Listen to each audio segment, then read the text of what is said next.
Masakan istri pun dikasih bukan ojol biasa. Sosok pengemudi ojek online viral beri pelayanan keren. Seorang pengemudi ojek online atau ojol mendadak banjir pujian dari warganet. Wajar, sang pengemudi ojol tersebut memberikan pelayanan tak biasa kepada pelanggannya. Apa saja yang diberikan hingga sang pelanggan terharu. Dilansir dari TikTok @pangkalanojols, seorang penumpang ojol mendapatkan pengalaman tak biasa saat menumpang salah seorang pengemudi ojol. Wanita tersebut mendapat pelayanan unik sekaligus dari berkesan dari pengemudi tersebut. Awalnya wanita itu melihat tulisan di helm sang pengemudi yang bertuliskan, "Kalau turun ambil satu ya." Ia pun menanyakan maksud tulisan tersebut yang sengaja ditempel di helm milik ojol itu. Pengemudi tersebut punya alasan positif mengapa ia selalu membagikan oleh-oleh kepada para penumpangnya.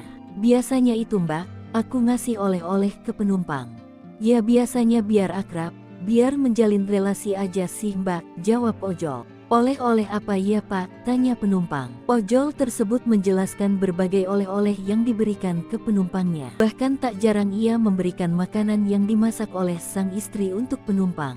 Saat hendak turun, ojol itu pun mempersilahkan wanita tersebut mengambil susu yang diletakkan di tas kresek yang ia bawa. Terlihat ada banyak susu kotak yang sengaja disediakan untuk diberikan untuk para penumpangnya. Penumpang itu pun kembali dibuat salut lantaran sikap perhatian dari pengemudi ojol. Pelayanan yang diberikan pengemudi ojol tersebut seketika mendapat banyak pujian dari warganet.